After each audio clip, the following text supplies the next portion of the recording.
Olá pessoal, boa noite. Meu nome é Elder Simbad, sou professor de literatura.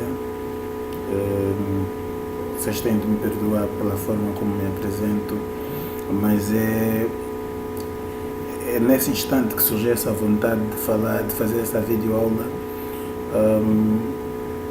cujo tema é o nascimento da literatura angolana. Como é óbvio, temos de partir sempre da oralidade para se falar sobre o nascimento da literatura angolana. Aqui nós admitimos a expressão arte verbal como a fundamentação teórica para se entrelaçar a literatura escrita e a literatura oral. E nós vamos nos afastar desses todos conceitos, porque não é isto que pretendemos trazer aqui. Então nós vamos começar. O nascimento da literatura angolana é um tema que exige de nós muita pesquisa científica e muita reflexão filosófica. Por quê? Porque não serão poucas vezes que os fundamentos teóricos serão baseados em possibilidades. Trata-se, na verdade, de uma temática transversal que leva a colocar, essencialmente, a antropologia, a história, a historiografia literária, bem como a crítica literária e teoria literárias, num plano de diálogos permanente. Em termos de Constituição, Angola é um país sui generis e resulta da aglomeração de vários reinos, do ponto de vista histórico. Tais reinos tinham práticas culturais semelhantes, se tivermos em conta que o processo migratório começado pelos Bantu terá tido o mesmo ponto de partida e distinta pela durabilidade deste processo, que terá, na verdade, provocado alterações significativas na constituição antropológica desses povos até se fixarem no solo angolano. O povo atual de Angola é maioritariamente Bantu. Nós temos as minorias étnicas que são frequentemente marginalizados, né? Mas isto aqui não se deve a nós. Nós aqui nos apresentamos como estudiosos com algumas limitações. Não há possibilidade de podermos estar naqueles espaços e confrontar através do estudo aquela literatura que nos pode ser apresentada pela minoria étnica, que será, na verdade, uma literatura oral. Então, voltando a essa questão dos bantus, cada reino circunscrito a determinada parcela territorial terá desenvolvido práticas próprias, encerrado uma dimensão particular decorrente de um provável isolamento, o que terá levado à constituição de vários grupos étnico-linguísticos. Então, nós temos vários grupos étnico-linguísticos no nosso país. Então, todos os países têm suas particularidades e sentem a necessidade de exteriorizar pensamentos e sentimentos. Qualquer literatura nasce da alma de um determinado povo, sem influências de qualquer civilização. Antes da chegada dos europeus, nós já tínhamos uma literatura oral bastante rica, com compartimentação e classificação, que posteriormente Elie Chatelain, o missionário suíço, vai depois copiografar. Ele já encontrou, não foi ele quem apresenta tais designações. Mas é importante referir, aqui vamos ter de citar o professor Francisco Soares, que nenhuma literatura se desenvolve por si só. A nossa literatura precisou da literatura portuguesa para nascer enquanto instituição com formato convencional. Nós vamos chegar já aí. Vamos começar com a nossa fase incipiente, a fase incipiente da nossa literatura. Nós vamos considerar essa fase incipiente afastando aqui a literatura das minorias étnicas, afirmamos que não temos bases para falar dela. Então vamos começar a estudar literatura a partir dos bantus, né? Na fase incipiente, começa com a fixação dos bantus nessa extensão territorial que hoje é Angola, até a publicação da primeira obra literária intitulada Espontaneidade de Minha Alma, publicada em 1849 e é da autoria de José Maia da Silva Ferreira. A literatura angolana, antes da publicação da primeira obra, concretizava-se, conforme já dissemos, por via da oralidade. E nós não aceitamos aquelas teorias que depreciam a literatura oral como se fosse algo pouco inteligível, como se houvesse pouco pensamento, pouco racionalismo no âmbito das abordagens que daí podem se extrair. Bom, nós valorizamos a literatura oral. O que seria de África sem essa herança da literatura oral? Nós sabemos que há teóricos que dizem que essas literaturas, eles até colocam no campo das mitologias e etc., só se tornaram, na verdade, literaturas com a presença colonial. Há quem afirme isto, mas nós não. A nossa literatura, antes da... começa com a oralidade, a fase incipiente, e vai até então a publicação da primeira obra literária, no caso de José Maia da Silva Ferreira. Todos os povos partiram da oralidade para a escrita, uns por descoberta, outros outros da pior forma possível, pelo colonialismo. No nosso caso, Angola, a palavra escrita é ainda de pouca idade e constitui paradoxalmente uma herança colonial. Toda a literatura pós-colonial é resultado do vínculo histórico-cultural entre as características internas dos países colonizados e as propostas culturais assimiladas por imposição do colonizador. Assim sendo, a literatura angolana pós-colonial, aqui vamos fazer alusão ao crítico da arte, historiador Adriano Michinji, numa comunicação apresentada na Embaixada de Angola, ele vai dizer que a Embaixada de Angola em Paris, que a literatura angolana resulta do patrimônio das línguas e culturas africanas interligadas com a influência portuguesa numa tensão permanente entre angolanidade e transcontinentalidade.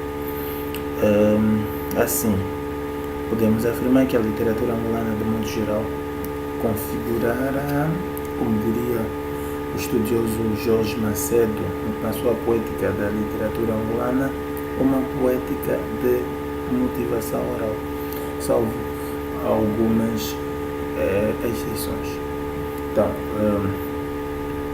aqui já começamos a falar dessa transição de sistema, né? Essa mudança de sistema da oratura para a literatura escrita dá-se nessa tensão entre angolanidade e transcontinentalidade que se efetiva por força desse choque civilizacional entre a cultura europeia e a cultura africana de origem bantu, para o nosso caso. Agora, relativamente ao nascimento da literatura angolana enquanto instituição com formato convencional, com estrutura grafemática, estética própria, não há consenso sobre o seu nascimento. Há quem defenda que a literatura angolana nasce com a publicação da primeira obra literária, e há outros que se atêm no discurso mais endógeno, mais africano e etc. Então, há uns que se atêm no discurso e outros que se atêm na primeira obra literária. E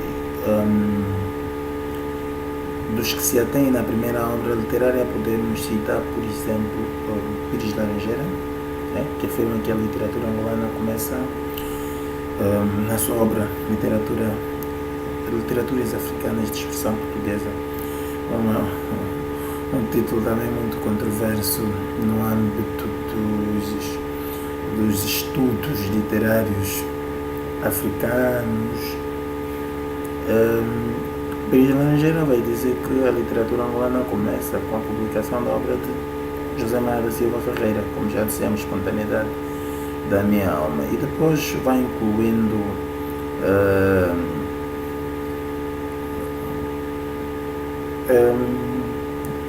tenta fazer anteceder a publicação de Meia Ferreira poemas publicados, por exemplo, por Antônio Macedo, uma décima, mas nós nem vamos nos até aí, vamos ficar logo pela obra. É claro que, para além de Meia Ferreira, muita gente escreveu poesia naquela altura, então nós vamos ficar aqui simplesmente com o mais relevante, que é a publicação da primeira obra literária.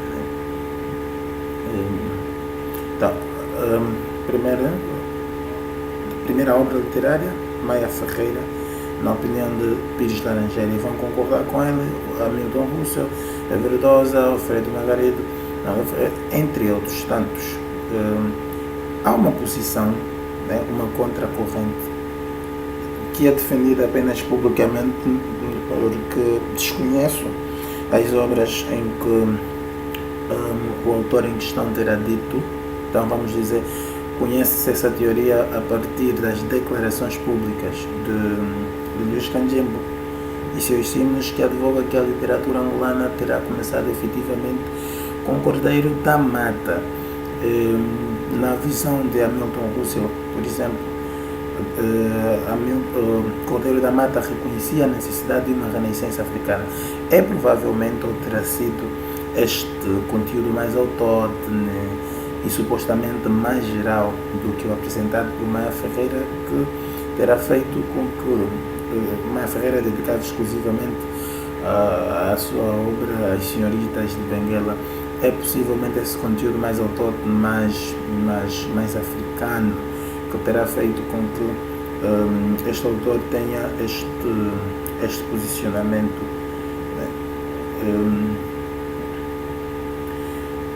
Do nosso ponto de vista, mas nós aqui vamos ter de apresentar uma opinião.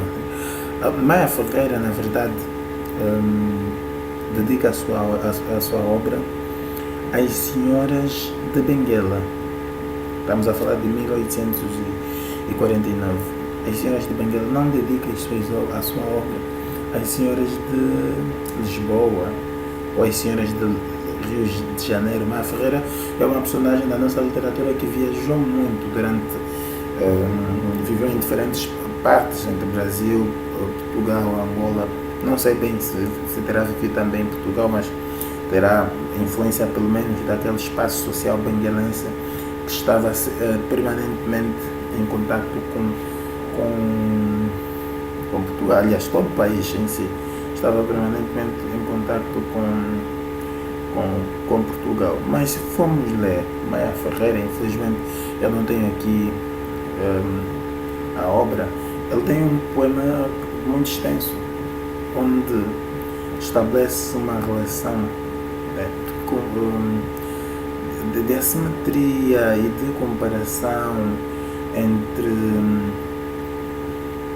Angola, que é a sua terra, é assim que ele se considera angolano, com a Europa, através de elementos climatéricos como frio, quente, a minha terra é quente, a vossa é fria, e etc.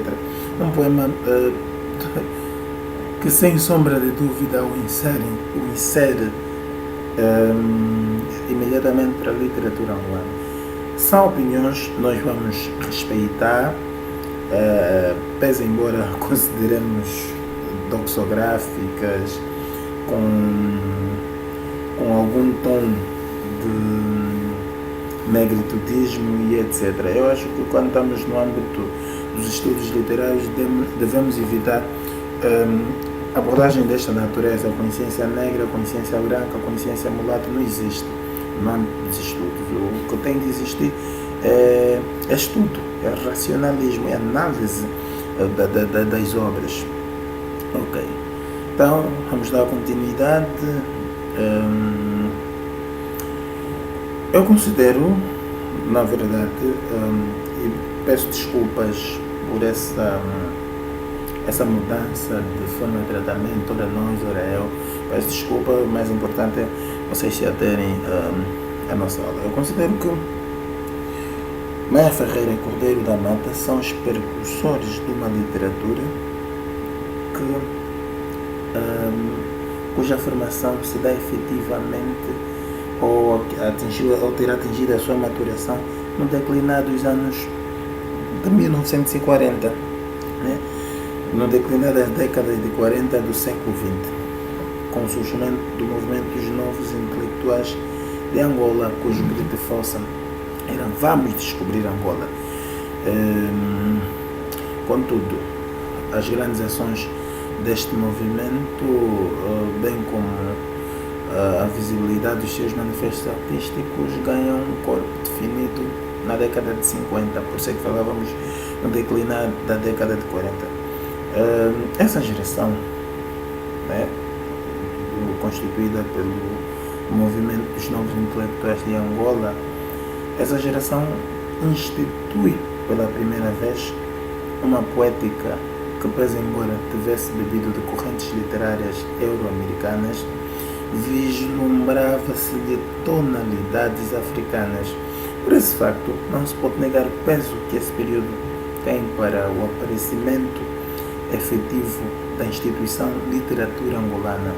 E um facto curioso é que a instituição literatura angolana nasce efetivamente com esta geração do movimento dos novos intelectuais de Angola. É uma geração que se lançou na frente ideológica através da luta de consciência, romperam com os cânones europeus, instituíram um novo fazer no sistema semiótico literário. Por isso mesmo, foram tão importantes que Pires Laranjeira vai designar, no âmbito da periodização da literatura angolana, vai designar esse período por formação de estudo. A nossa instituição literária nasce efetivamente no final da década de 40, ou melhor, atinge a maturação nos anos 50. Né? Os precursores são Maia Ferreira e Cordeiro da Mata. Se nasceu são opiniões, né? Estes dois são os precursores, mas a nossa instituição literatura angolana ganha forma na década de 50. Torna-se importante afirmar que a instituição literatura angolana, já dissemos, é a mais velha de todas as instituições nacionais, tendo se constituído antes mesmo de Angola alcançar a independência. Nos anos 50, estamos aqui já a concluir, o século passado foram fulcrais para tal feito. Jovens destemidos de diferentes raças, movidos pelo espírito da angolanidade e pela causa da independência nacional, começaram a produzir uma literatura nascida da reivindicação cultural com tonalidade combativa. Hoje ficamos por aqui, vamos lá fazer 20 minutinhos. Vamos agradecer por essa assistência. Se for possível, partilhe, faça a sua crítica. Prometemos encontrar meios mais adequados para continuarmos as nossas videoaulas, e vão aguardando por mais aulas com Elvis Simbad. Até já. Muito obrigado.